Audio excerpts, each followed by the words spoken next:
আমাদের কোনো ঘাট দখল করার প্রত্যাশা ছিল না, আমাদের কোনো টেম্পল স্ট্যান্ড দখল করার প্রত্যাশা ছিল না, আমাদের কোনো বিশ্ববিদ্যালয় দখল করার প্রত্যাশা ছিল না। আমাদের দখল করার ইচ্ছা ছিল আমরা আল্লাহর দরবারে শুকরিয়া আদায় করব আর মানুষের মন হৃদয় দখল করব। আমরা দুনিয়ার কাউকে ভয় করি না। আমরা আগামী দিনে পৌরসভার এমন একজন মেয়র দেখতে চাই যিনি এক আল্লাহ ছাড়া দুনিয়ার আর কাউকে ভয় করে পৌরসভা চালাবে না। এরকম লোক আমাদের কাছে আছে না নাই? এরকম লোক আমাদের কাছে ছিল না? এক আল্লাহকে ভয় করেছে বলে ফাঁসির মঞ্চে আমরা হাসতে হাসতে গিয়েছি। এক আল্লাহ ছাড়া আমাদের নেতৃবৃন্দ আর কাউকে ভয় করে নাই বলেই তারা মন্ত্রিত্ব চালিয়েছে। 2 টাকার দুর্নীতি তাদের আজ পর্যন্ত কেউ প্রমাণ করতে পারে নাই। ওই আল্লাহ সুবহানাহু তাআলা আমাদের মাঝে থাকেন না? তার ভয় আমাদের দরকার আছে না নাই? তার ভয় করে যদি আজকে সমাজ এবং রাষ্ট্র পরিচালনা করা যায় তাহলে বিশ্ববিদ্যালয়গুলো মনের মতো দলীয় ভাইস চ্যান্সেলর লাগে না, শিক্ষিত দক্ষ এবং একাডেমিক ভাইস চ্যান্সেলর দিয়ে বিশ্ববিদ্যালয় পরিচালনা করলে বাংলাদেশটা বেশি এগিয়ে যেত।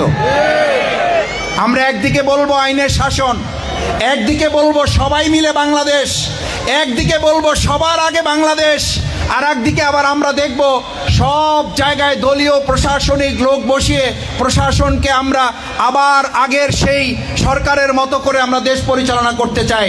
আমরা মনে করি 2024-এর জুলাই আগস্টের গণ অভ্যুত্থানের পর আমরা কেউই আর অতিমাত্রায় দলীয়করণের মাধ্যমে এই বাংলাদেশ পরিচালিত হোক এটা আর কেউ আমরা দেখতে চাই না।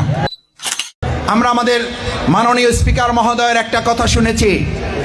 তিনি একটা সাক্ষাৎকারে বলেছেন কিছু অপরিপক্ক মাননীয় সংসদ সদস্যগণ এবার সংসদে এসেছেন, এটা নিয়ে উনি একটু অসুবিধার মধ্যে আছেন এবং মনে করেন দলীয় এজেন্ডা বাস্তবায়ন করার ক্ষেত্রে এটা একটা অসুবিধা হইতে পারে। দলীয় এজেন্ডা বাস্তবায়নের দিকে তারা নজর রাখবেন।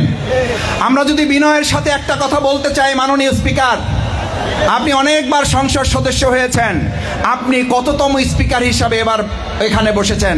মাননীয় সংসদ সদস্যগণ যদি পাল্টা প্রশ্ন করে অপরিপক্ক কিছু সংসদ সদস্য এসেছে, এটা যদি আপনি বলতে পারেন তাহলে কোনো সংসদ সদস্য তো চাইলে এটাও বলতে পারবে ভবিষ্যতে যে অপরিপক্ক কোনো স্পিকারের পাল্লায়ও এই বাংলাদেশ পড়েছে কিনা।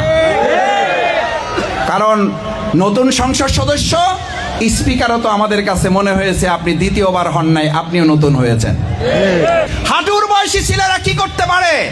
হাঁটুর বয়সের ছেলেরাই তো ফ্যাসিবাদ মুক্ত বাংলাদেশ দিয়েছে।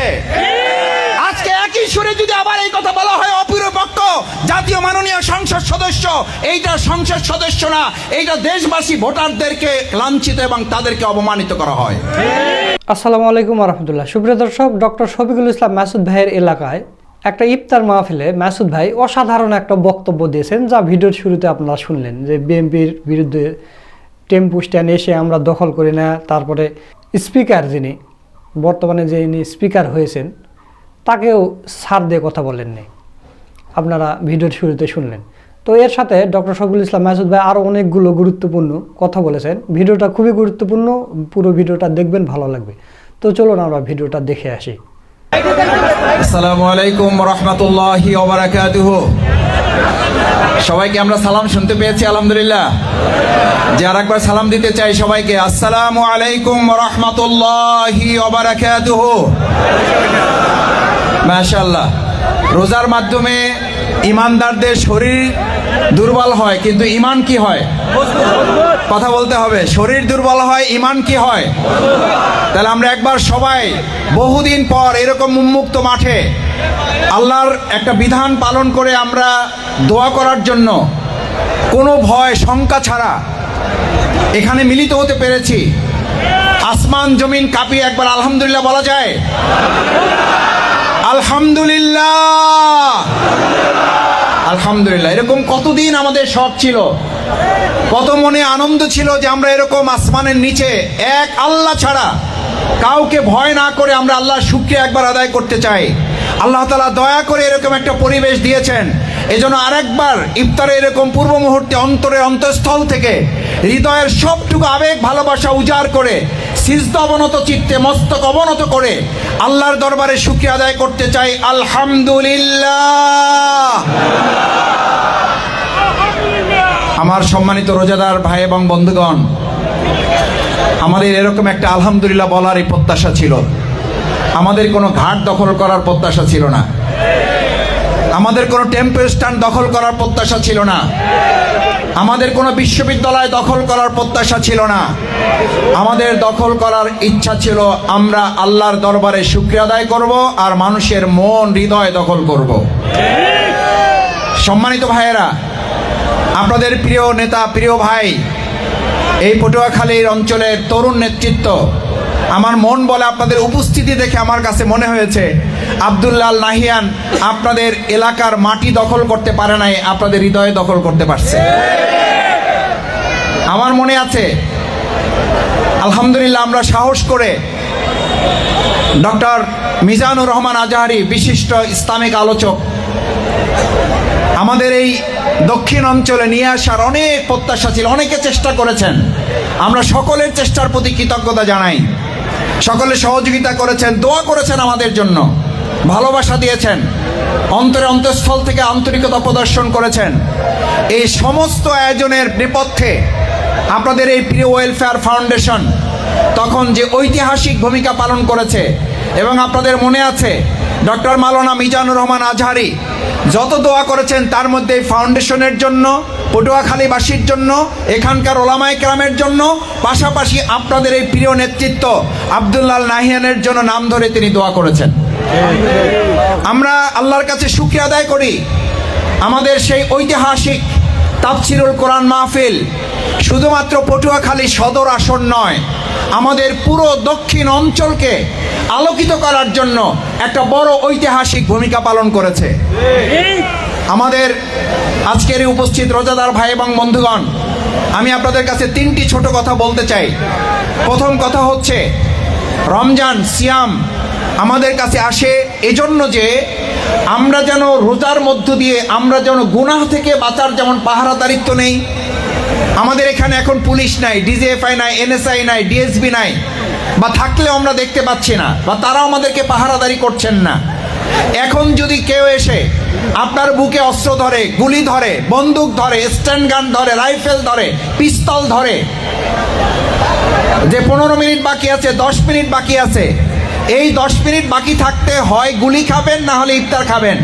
আমি রোজাদারদেরকে জিজ্ঞেস করতে চাই, এই 10 মিনিট না 10 সেকেন্ড আগেও জেনে বুঝে যদি কোনো অস্ত্রধারী সন্ত্রাসী কিংবা প্রশাসনের কেউ যদি আপনাকে বাধ্য করে যে হয় আপনাকে গুলি খেতে হবে নাহলে ইফতার খেতে হবে, আমি আপনাদের বিবেকের কাছে রোজাদার হিসাবে, ইমানদার হিসাবে, রোজার স্পিরিট হিসাবে আপনাদের কাছে জানতে চাই, আমরা কি এই 10 সেকেন্ড আগে আল্লাহকে ভয় করে গুলি খাওয়ার জন্য প্রস্তুত থাকবো না ইফতার খাওয়ার জন্য? কি খাওয়ার জন্য? কারণ আমরা ভয় করি কাকে?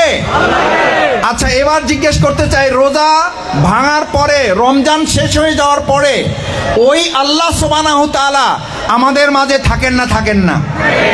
তার ভয় আমাদের দরকার আছে না নাই?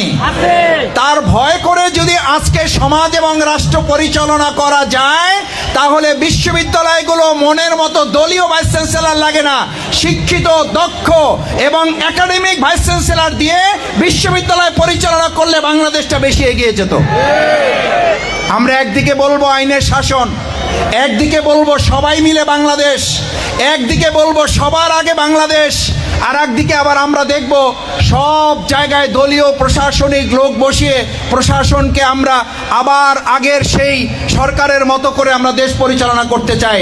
আমরা মনে করি 2024-এর জুলাই আগস্টের গণ অভ্যুত্থানের পর আমরা কেউই আর অতিমাত্রায় দলীয়করণের মাধ্যমে এই বাংলাদেশ পরিচালিত হোক, এটা আর কেউ আমরা দেখতে চাই না।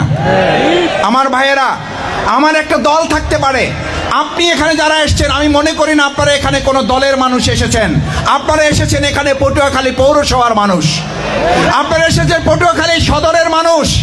আপনারা চান পটুয়াখালীর প্রত্যেক মানুষ তার সম্মান এবং মর্যাদা নিয়ে পটুয়াখালীতে মাথা উঁচু করে যেন তারা বাঁচতে পারে, সেরকম একটা উন্নত পৌরসভা আগামী দিনে আমরা এই পটুয়াখালীতে পৌর দেখতে চাই। এটা যারা চান তাদের হাতগুলো একটু দেখি, ইনশাল্লাহ দেখতে চাই, ইনশাল্লাহ আমরা সবাই দেখতে চাই, সবাই ইনশাল্লাহ রাজি আছি আমরা সবাই। আল্লাহ তাআলা হাতগুলো ইফতারের আগে কবুল করুন। যদি দেখতে চান তাহলে 3টা অনুরোধ আমার আপনাদের কাছে আছে। নাম্বার 1, আজকে যেমন এক আল্লাহ ছাড়া ভয় করে, আমরা দুনিয়ার কাউকে ভয় করি না। আমরা আগামী দিনে পৌরসভার এমন একজন মেয়র দেখতে চাই যিনি এক আল্লাহ ছাড়া দুনিয়ার আর কাউকে ভয় করে পৌরসভা চালাবে না। এরকম লোক আমাদের কাছে আছে না নাই? এরকম লোক আমাদের কাছে ছিল না। এক আল্লাহকে ভয় করেছে বলে ফাঁসির মঞ্চে আমরা হাসতে হাসতে গিয়েছি। এক আল্লাহ ছাড়া আমাদের নেতৃবৃন্দ আর কাউকে ভয় করে নাই বলেই তারা মন্ত্রিত্ব চালিয়েছে। 2 টাকার দুর্নীতি তাদের আজ পর্যন্ত কেউ প্রমাণ করতে পারে নাই। আমার ভাইয়েরা, ইফতারের পূর্ব মুহূর্তে আর একটা অনুরোধ করতে চাই। আজকে আমাদের বাংলাদেশের সবচেয়ে বড় অভাব কিসের? জ্ঞানী ব্যক্তির, জানলেওয়ালা ব্যক্তির। আমরা আমাদের মাননীয় স্পিকার মহোদয়ের একটা কথা শুনেছি। তিনি একটা সাক্ষাৎকারে বলেছেন, কিছু অপরিপক্ক মাননীয় সংসদ সদস্যগণ এবার সংসদে এসেছেন, এটা নিয়ে উনি একটু অসুবিধার মধ্যে আছেন এবং মনে করেন দলীয় এজেন্ডা বাস্তবায়ন করার ক্ষেত্রে এটা একটা অসুবিধা হইতে পারে। দলীয় এজেন্ডা বাস্তবায়নের দিকে তারা নজর রাখবেন। আমরা যদি বিনয়ের সাথে একটা কথা বলতে চাই, মাননীয় স্পিকার, আপনি অনেকবার সংসদ সদস্য হয়েছেন, আপনি কততম স্পিকার হিসাবে এবার এখানে বসেছেন? মাননীয় সংসদ সদস্যগণ যদি পাল্টা প্রশ্ন করে অপরিপক্ক কিছু সংসদ সদস্য এসেছে, এটা যদি আপনি বলতে পারেন, তাহলে কোন সংসদ সদস্য তো চাইলে এটাও বলতে পারবে ভবিষ্যতে যে অপরিপক্ক কোন স্পিকারের পাল্লায়ও এই বাংলাদেশ পড়েছে কিনা। কারণ নতুন সংসদ সদস্য, স্পিকারও তো আমাদের কাছে মনে হয়েছে আপনি দ্বিতীয়বার হন নাই, আপনিও নতুন হয়েছেন। আমার এক শিক্ষক বলেছিল, ফার্স্ট ইয়ারে নবীন বরণ, বলছে তোমরা ফার্স্ট ইয়ারে এবার নতুন কারা কারা হাত জাগাও। তা আমরা সবাই হাত জাগাইছি, নবীন বরণ অনুষ্ঠান। এবার উনি হাত জাগাবার বলছে, এই পৃথিবীতে তোমরা প্রথম কে কে আসছো? তা আমরা একটু অবাক হয়েছি যে প্রথম আসছে কারা, তাহলে পরের প্রশ্ন তো হবে দ্বিতীয়বার আসছে কারা, এটা জিজ্ঞেস করবে। বলছে পৃথিবীতে প্রথম কারা আসছো তারা হাত জাগাও। তা আমরা সবাই হাত জাগাইছি, আমরা তো প্রথম, এর আগে তো আর কোনোদিন আসি নাই। তখন উনি একটা গুরুত্বপূর্ণ প্রশ্ন করেছেন, যদি এইটা ঠিক হয়ে থাকে তাহলে নবীন কিসের? বিশ্ববিদ্যালয়ে ভর্তি হয়েছে, এখন থেকে তোমাকে মনে করতে হবে এই বিশ্ববিদ্যালয়ে তুমি ছাত্র না, এই বিশ্ববিদ্যালয়ে একসময় তুমি ভাইস চ্যান্সেলর হওয়ার যোগ্যতা তুমি অর্জন করতে পারবা। এই সাহসী তোমাকে চলতে হবে। সুতরাং নতুন পুরাণের বক্তব্য এর আগে আমরা শুনেছি, হাঁটুর বয়সী ছেলেরা কি করতে পারে? হাঁটুর বয়সের ছেলেরাই তো ফ্যাসিবাদ মুক্ত বাংলাদেশ দিয়েছে। আজকে একই সুরে যদি আবার এই কথা বলা হয় অপরিপক্ক জাতীয় মাননীয় সংসদ সদস্য, এইটা সংসদ সদস্য না, এইটা দেশবাসী ভোটারদেরকে লাঞ্ছিত এবং তাদেরকে অপমানিত করা হয়। কারণ তারা জেনে বুঝেই তাদের পবিত্র আমানতের মাধ্যমে তারা একজন সংসদ সদস্য, তাদের জনপ্রতিনিধি তারা বাছাই করেছেন। সুতরাং আমি আপনাদের কাছে এটা বলছি এই জন্য, আমরা সবাই মিলে বাংলাদেশের কথা যদি বলি, তাহলে তো সবাই মিলেই আমাদেরকে বাংলাদেশের বিভিন্ন জায়গায়, বিভিন্ন প্রশাসনে, বিভিন্ন ক্ষেত্রে আমরা লক্ষ্য করছি চাঁদাবাজির ক্ষেত্রে কোনো প্রশাসন ভূমিকা পালন করলে তাকে ওএসডি করে ফেলা হচ্ছে, দেখেছেন আপনারা?